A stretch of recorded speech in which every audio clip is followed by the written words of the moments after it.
Olá a todos, Daniel da QSP, sejam bem-vindos a mais um vídeo aqui do meu canal. Pessoal, hoje eu quero mostrar para vocês um circuito oscilador, tá? Conhecido aqui como oscilador de ponte de Wien, ou Wien Bridge. Tá? É um oscilador muito interessante, um circuito que a gente utiliza um amplificador operacional, tá? Pode ser um amplificador de uso geral, por exemplo, um 741, um LM358, tá? Um LM324 e alguns componentes externos. Tá? E é interessante desse circuito porque ele tem uma teoria que envolve, né, toda a parte de projeto dele muito interessante. Então é o seguinte, a gente tem aqui, né, um amplificador operacional. A topologia desse circuito basicamente é formada por duas partes, que eu gosto de falar aqui, que é a parte de realimentação negativa. Tá? Então a gente pode observar aqui que através desses dois resistores, o R1 e o R2, a gente tem uma realimentação negativa igualmente a um amplificador operacional não inversor. Tá? Essa rede de resistores que forma a realimentação negativa tem que impor aqui para o meu amplificador operacional um ganho, que a gente vai ver mais para frente, igual a 3. Tá? A gente vai ver depois o porquê disso. E esse circuito também ele é composto por um ramo, né? Por um circuito de realimentação positiva. Tá? Então, a gente tem que colocar na cabeça o seguinte, toda vez que a gente for impor aqui um oscilador, for criar um oscilador, projetar um oscilador, a gente tem que ter em mente que é necessário com que a gente coloque uma realimentação positiva. Tá? Então, se eu retirar esse circuito RC serial e paralelo, ele se torna apenas um amplificador não inversor. Tá? O que faz com que esse circuito ele oscile numa frequência de ressonância é justamente a rede de realimentação positiva. A gente pode observar aqui, ó, que a gente vai ter um circuito RC serial e um circuito RC paralelo. Tá? Vou aproximar aqui, ó, a câmera para que a gente possa focalizar com mais detalhes aqui, ó. Então a gente tem aqui a rede de realimentação positiva formada pelo resistor RC serial e paralelo. Tá? E o interessante é que a gente consegue observar que esse circuito aqui possui os mesmos valores. Então, se eu tiver um capacitor de 10 nanofarads, tanto esse capacitor vai estar, né, esse valor vai ser aqui, como também no circuito paralelo. E o resistor, mesma coisa. Se eu tiver um resistor de 1K, vai ser aqui e também aqui. Então, o que a gente tem aqui? A gente tem um circuito ressonante. Tá? Esse circuito tem uma frequência de ressonância. Então, de acordo com os valores de resistor e capacitor, vou impor aqui uma frequência na qual esse circuito irá oscilar. Tá? A gente vai ver mais para frente como fazer o cálculo desse circuito. Tá? Então a gente pode observar aqui, ó, que a gente tem então dois circuitos, uma realimentação positiva, uma realimentação negativa, tá? Os dois são aqui, pela realimentação positiva, nós temos uma rede RC serial e paralela. E a gente pode estar substituindo esse circuito por impedâncias, né? Então a gente vai ter aqui, ó, onde eu estou mostrando a caneta, a realimentação negativa, formada pelos resistores R1 e R2, e a realimentação positiva formada pelas impedâncias Z1 e Z2. Tá ok? Na próxima página aqui, ó, a gente consegue já observar alguns cálculos. Tá? Então, por exemplo, a impedância Z1, que é uma resistência, né, uma rede serial RC, a gente pode falar que ela vai ser a resistência mais a reatância capacitiva, tá? Que é 1 sobre J ômega C. Tá? Isso aqui é a impedância Z1, formada pelo resistor em série com a reatância capacitiva. Tá? E no caso aqui do Z2, a gente vai ter o capacitor, né, em paralelo com o resistor, como eu estou mostrando aqui, ó, tá? Capacitor em paralelo com o resistor. Então, o que a gente tem? Para circuitos em paralelo, a resistência ou impedância equivalente vai ser o quê? Vai ser o produto pela soma. Então vai ser a resistência vezes a reatância capacitiva dividido pela resistência mais a reatância capacitiva, tá? Então, fazendo algumas simplificações aqui, a gente vai chegar nessa equação aqui, ó, que a impedância Z2 vai ser a resistência dividido por 1 mais J ômega CR, ou RC, tá? Isso vai ser a impedância Z2. Só que olha só, a gente observando aqui, ó, eu vou colocar outra folha novamente, que a gente tem aqui, ó, o circuito, né, de realimentação positiva. A gente pode observar que o sinal de saída, tá? Ele, na verdade, do amplificador operacional, ele é um sinal de entrada da minha rede RC. E a entrada aqui, ó, não inversora, vai ser a minha saída da minha rede RC. Então eu fiz esse circuito aqui, ó, equivalente, ó. Então a gente tem aqui, ó, o V1, que na verdade representa a tensão de saída do amplificador operacional, o VO, né, V output, e o V2 vai ser a entrada não inversora. Então a gente tem aqui um circuito divisor de impedância. E o divisor de impedância nada mais é do que isso, ó. A tensão V2 vai ser a impedância Z2 dividido pela impedância Z1 mais Z2, vezes a tensão de entrada desse ramo, né, desse circuito RC, ou perdão, desse circuito de divisor de impedâncias. Substituindo, né, os valores de Z2 e de Z1 nessa equação, a gente vai ter essa equação, tá? E mais para frente aqui, simplificando essa equação toda, a gente vai chegar nisso daqui, ó, que V2 vai ser igual a 1 sobre 3 mais WRC menos 1 sobre WRC multiplicado aqui pelo J vezes a tensão V1, tá certo? Tensão de entrada do meu ramo de divisor resistivo, tá ok? Então, quando o amplificador operacional ele entrar numa ressonância, ele vai começar a oscilar, tá? Nessa situação, a defasagem vai ser zero. Sendo zero, eu posso dizer o seguinte, que essa parte imaginária aqui vai ser zero, que é o que a gente coloca aqui, ó. O WRC menos 1 sobre WRC vai ser igual a zero, tá? Isso na condição de defasagem igual a zero. E aí o que eu vou ter? Eu vou ter para uma onda senoidal, né? Porque aqui eu tô para uma onda senoidal eu vou ter o ômega igual a 2πf, né? E uma vez que eu peguei essa parte imaginária aqui e igualei a zero, então eu vou ter ômega igual a 1 sobre RC. Substituindo aqui, ó, o ômega por 2πf, no caso da onda senoidal, a gente vai ter o quê? A frequência vai ser igual a 1 sobre 2πRC. Tá ok? Então, com essa equação aqui, número 2, ó, a gente consegue, então, através dos resistores, né, os resistores que estão aqui, ó, RC e o RC, variando esses resistores e o capacitor, né, os valores do resistor e do capacitor, né, ajustando eles, a gente vai conseguir adquirir aqui uma frequência do projeto. Tá? Se eu quero, por exemplo, uma frequência de 1 kHz, eu posso rearranjar essa equação de forma que eu tenha os valores de RC. Tá? Que é o que a gente vai fazer na sequência aqui, ó. Então, o que nós temos aqui, ó, no topo da minha página? Vou colocar aqui, ó.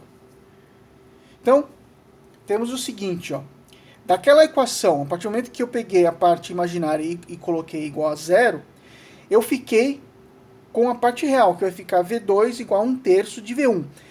É a partir dessa equação que a gente consegue observar que o ganho daquele circuito oscilador deve ser igual a 3 vezes. Esse ganho, pessoal, é um ganho que é para justamente manter a oscilação. Tá? Se eu aumentar esse ganho, como a gente vai ver lá na prática, o sinal ele irá saturar, irá distorcer. Tá? Se você manter esse ganho menor do que 3, a oscilação ela vai parar, ela vai cessar a oscilação e não vamos ter nenhum sinal na saída. Tá? Então, é necessário que a gente ajuste esse ganho para exatamente o valor igual a 3, de forma que ele mantenha a oscilação sem ter distorção. Tá? Aliás, uma das características desse oscilador de ponte de Wien, né, é a sua qualidade com relação à distorção. Tá? Ele gera uma onda senoidal muito pura. Tá? Em muitos casos, aí abaixo de 0,05%, tá? Então é muito utilizado aí em circuitos ou até equipamentos como oscilador, como geradores de sinal, né? Não geradores de função, geradores de sinal, tá? Que aí tem uma distorção bastante reduzida, bem pequena. Então a gente tem uma outra característica do nosso projeto, que é ter um ganho aí abaixo, igual a 3, tá? Não pode ser abaixo e nem superior a 3. E para esse ganho, quem vai impor o valor vai ser justamente os resistores R1 e R2. Tá? Então, num circuito como esse, o ganho é dado como 1 mais R1 sobre R2, que é o que está aqui. Ó. Ganho 1 mais R1 sobre R2. Tá? Como o ganho tem que ser igual a 3, eu posso jogar esse 1 para esse lado, vai ficar igual a 2. Então, R1 sobre R2 tem que ser igual a 2, ou R1 tem que ser 2 vezes o valor de R2. Tá? Como eu estou usando aqui um trimpote, eu vou colocar o trimpote para R2, tá? E vou colocar ele centralizado, então ele vai ficar com 5K. Ou seja, 5K é o valor de R2, vezes 2 vai dar 10K. Então o valor de R1 vai ser igual a 10K. Ok? Que é o que vai acontecer aqui, ó. Então eu vou colocar aqui um trimpote, daqueles multivolta. Vou posicionar o cursor no centro. Então eu vou ter um trimpote de 10K em 50%. Então ele vai ficar em 5K. Tá? E aqui o R1, como tem que ser 2 vezes esse valor, vai ser igual a 10K. Tá? E no caso do cálculo da frequência de ressonância, eu vou ter aquela equaçãozinha que a gente viu na folha anterior. Frequência igual a 1 sobre 2πRC. Tá? O que é mais fácil? A gente impor um valor de capacitor e calcular o valor da resistência, tá? Porque o valor de resistência é mais fácil a gente ajustar e achar no mercado também. Então, o que eu fiz aqui no projeto? Ó, coloquei uma frequência de 1 kHz, uma capacitância de 10 nanofarads, né? Isolei a minha resistência aqui, que vai dar 1 sobre 2πfc, joguei aqui os valores na fórmula, 1 sobre 2π, 10 a terceira, que é os 10, que é o 1 kHz, vezes 10 nanofarads. Isso está dando uma resistência de 15K9, tá ok? Então o circuito final vai ser esse aqui, ó. Minha rede de realimentação negativa, com 10K e um trimpote de 10K, posicionado em 50%, e a minha rede de resistores e capacitores, né, meu circuito ressonante aqui, formado pelos resistores de 15K9, 10 nanofarads, e 10 nanofarads e 15K9. Sendo que aqui, pessoal, eu coloquei um resistor, né, em série aqui, ó, de 15K, mais uma resistência aí de em torno de 900 ohms, tá? Então tá dando aqui em torno de 15K9. Tudo bem? Então, pessoal, o que a gente vai fazer agora? A gente vai ir lá na bancada, vou mostrar para vocês agora o circuito funcionando e as formas de onda no osciloscópio. Bom, pessoal, aqui já na bancada a gente já pode observar as formas de onda aqui no osciloscópio, né? Eu estou usando aqui o RTB 2002 da Rode Schwartz. A gente pode ver aqui na parte de cima que nós temos a onda senoidal sendo gerada pelo nosso oscilador de ponte de Wien. E nós temos aqui, ó, onde eu vou também mostrar para vocês, ó, aqui embaixo, eu estou mostrando para vocês aqui a FFT, tá? Para ver a qualidade da onda senoidal. A gente pode ver que aqui ela está bastante pura, o sinal, tá? Logo aqui embaixo, ó, eu vou posicionar minha câmera, eu tenho o meu circuito, tá? com o amplificador operacional 741. Então a gente pode observar aqui, ó, que eu tenho o 741. Temos aqui as ligações, tá? A gente pode ver aqui em detalhes, ó, a rede de resistor e capacitor, tá? Então aqui é um resistor de 1K em série com de 15K. Mesma coisa aqui, ó. Pode observar aqui, ó. Deixa eu aproximar, ó, para vocês. Isso, ó. Tá? Então tá aqui, ó. Este em série com esse capacitor, né? E essa resistência em paralelo com esse outro capacitor. Capacitores de 10 nanofarads. Aqui temos o trimpote de 10K, só que ele está posicionado aqui para 5K. Ok? A alimentação que eu tô usando aqui, ó, é uma alimentação de mais 8 volts. Em amarelo aqui, menos 8 volts. Aqui é o Terra. Eu já vou mostrar aqui para vocês na bancada a fonte, ó, que eu estou utilizando. Ó. Então tá aqui a fonte, ó. A gente pode observar aqui, ó, que nós temos alimentação positiva, está em 8 volts. Alimentação negativa está em menos 8 volts. Ok? E tá aqui a nossa forma de onda, ó, do nosso osciloscópio. Tudo bem? Então, deixa eu posicionar aqui a câmera de forma que a gente consiga visualizar bem essas formas de onda. Vamos fazer o seguinte, ó. Primeiro, eu quero mostrar para vocês somente a onda senoidal. Tá aqui, ó. A gente consegue verificar que ela tá bem bonitinha. E eu vou mexer no trimpote, tá? Então eu vou reduzir o ganho do nosso circuito, ó. Pera aí. Reduzindo o ganho. Ó, quando eu reduzir o ganho, a oscilação ela cessou. Então o ganho ficou menor do que 3. Então, com esse ganho menor do que 3, de acordo com as nossas equações que nós vimos lá, o amplificador operacional ele não consegue manter a oscilação porque ele não tem ganho suficiente para que ele possa manter essa oscilação. Tá? Ele precisa ter um ganho igual a 3. Então, nesse caso, a resistência, o trimpote, ele está com um valor acima de 5K. Tá? Então, o ganho total deve estar abaixo, obviamente que ele está abaixo de 3. Vamos aumentar agora o ganho. Estou mexendo aqui, vou mexer aqui no trimpote. Ó, agora subir demais.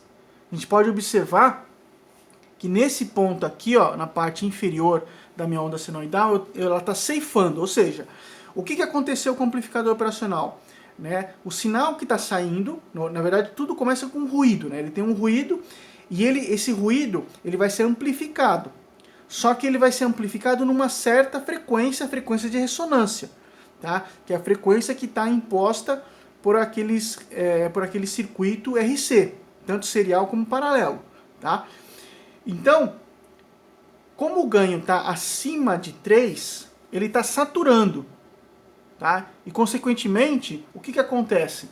A minha distorção é maior. Depois eu vou mostrar para vocês na FFT que eu tenho um sinal que está sendo, então, distorcido. E como é que a gente faz o ajuste? É simples, ó.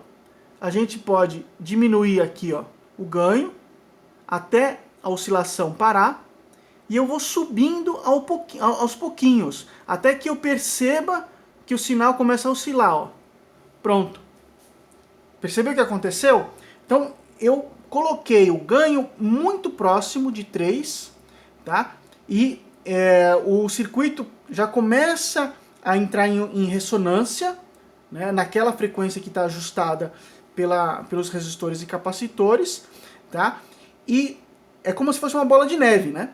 Como se fosse uma bola de neve. Então ele vai aumentando, aumentando até que ele estabiliza, tá? Até que isso aqui se estabilize. Nessa situação, a gente pode observar o seguinte, ó, que a minha FFT ela está bem limpa, ó. Tá ok? A gente pode, eu vou diminuir aqui, ó, a minha base de tempo.